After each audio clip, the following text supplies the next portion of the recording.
guys, welcome back to the channel, and sorry about the delay, but here I am with the 6th installment of the Oasis retrospective, my review of their 6th album, Don't Believe the Truth.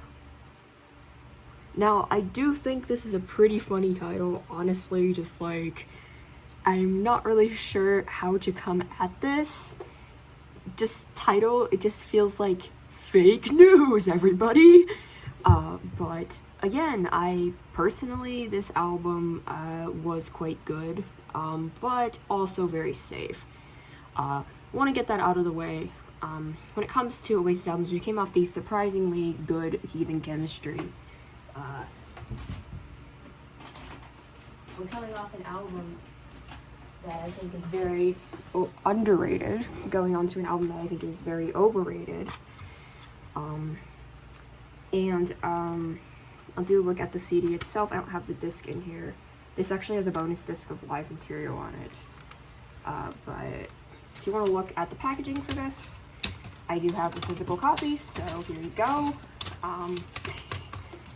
This looks like it was an authentic copy from back when it was released, because it has these stickers on it. If anyone's interested in looking at the physical copy of Don't Believe the Truth, they all look very pissed off. I don't know why. And all the songs have lyrics. And credits. So.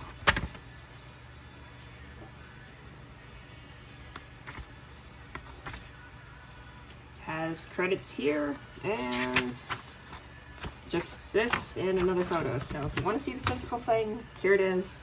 Let's get on to the actual video. So, as I said, this album is very safe as far as Oasis is considered. I'm not really sure why they went in this direction, considering, I mean, a lot of people considered Heathen Chemistry to be a safe or boring album, and, that album, it seems like a lot of people didn't like it, which I think is crazy, because the songs on that thing are incredibly solid. I recommend watching the previous installments of my Oasis retrospective if you haven't yet. I do have a playlist of Oasis videos on my YouTube channel, so you should definitely check them out. But yeah, as far as Don't Believe the Truth goes, it's like, what did we get with this? This came out in 2005, and the interesting musical fact about this was that they had either booted or he had left, I'm not entirely sure. Longtime drummer Alan White, I think he got kicked out of the band, I'm not entirely sure. You can tell how pissed off they all looked in this photo shoot. But as far as that's concerned,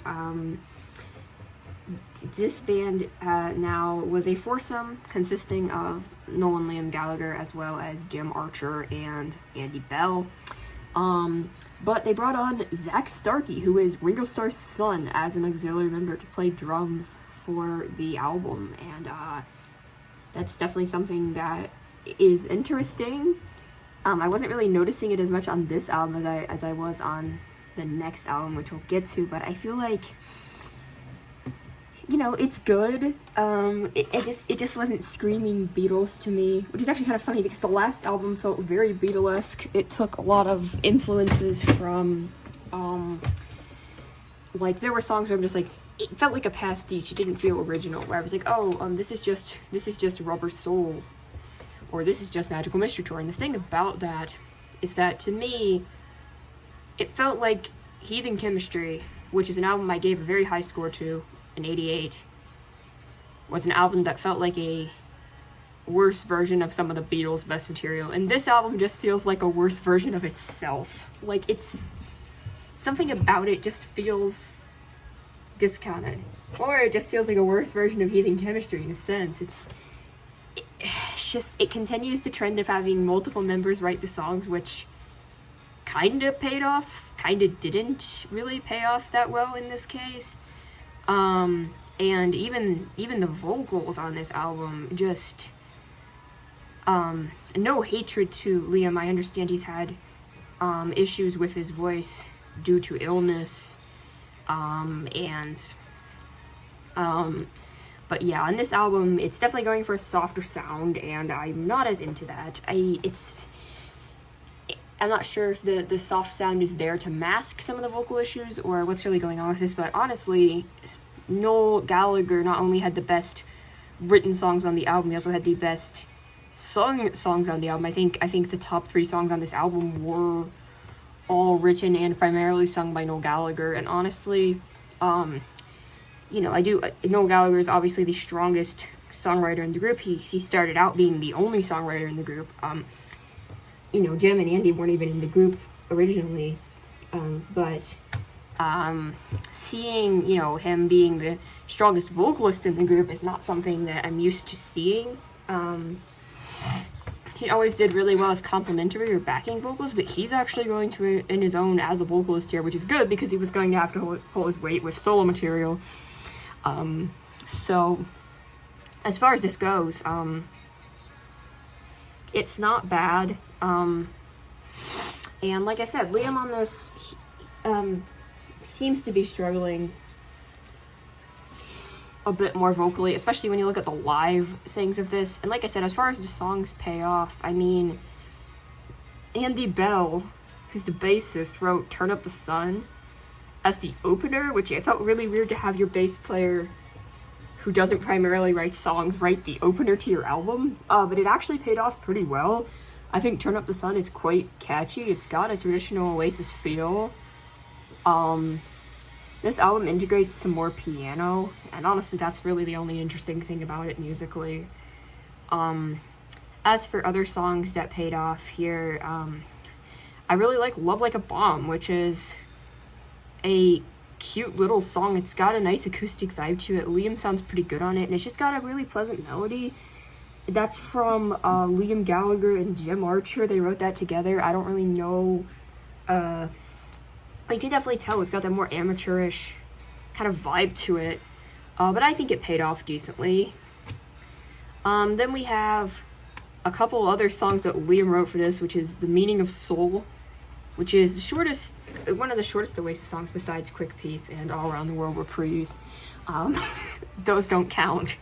But it's got this like very fast-paced kind of harder rock sound, which I wish more of the album had gone for. And this is something that I'm definitely seeing Liam kind of getting his own style in terms of songwriting, which would continue to develop over the next few years and into his solo career.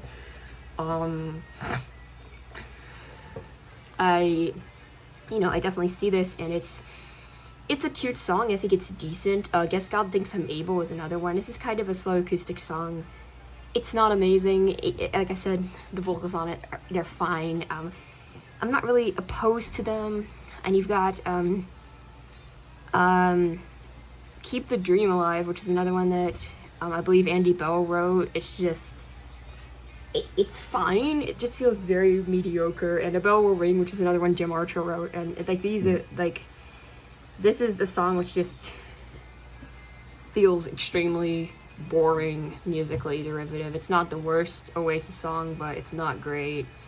But everything else on here, which was only about like half of the album, even less songs than last time, was written by Noel Gallagher, and yeah, he has the best songs on the album, as I already said. You got, with the exception of Monkey Fingers, which isn't really my style, I get the appeal of it for sure. But Importance of Being Idle, great fucking track. I love the almost like show tune kind of sound of it with the piano and the bombast and the percussion. Noel sounds fantastic on this. The lyrics are great as well, and it just has a really great vibe to it. Let There Be Love is the closer, which actually Noel and Liam both sing on, which is a nice thing, not super common. It's a thing, Acquiesce is probably the most famous example, but I really like this song. It's kind of slow. It's a very Beatlesque type of ballad, but I like it a lot. It's got some nice piano. They both sound, good on it. And my favorite track is Part of the Queue, which is this really great piano line, a really nice melody that I'm just really into the melody of the song. And Noel Gallagher here going on, he sounds great on the song. And he's singing about kind of just being in this town, being in this place, which is everything's always the same, and you're just going through the motions. And I really love the piano at the end of this track. It's so good. The only other thing to really mention is the lead-off single for this album, which is Lila, and it's not one of my favorites as far as lead-off singles go. I talked about Go Let It Out in my Standing on the Shoulder of Giants review. That song has grown on me, but I don't think it's great. But as far as lead-off singles go, Lila, it feels very safe. It's certainly catchy, but that's a lot of all that I'll give it. I don't think it's bad. I think it's good, actually, but it does get kind of annoying after a while. It's very repetitive.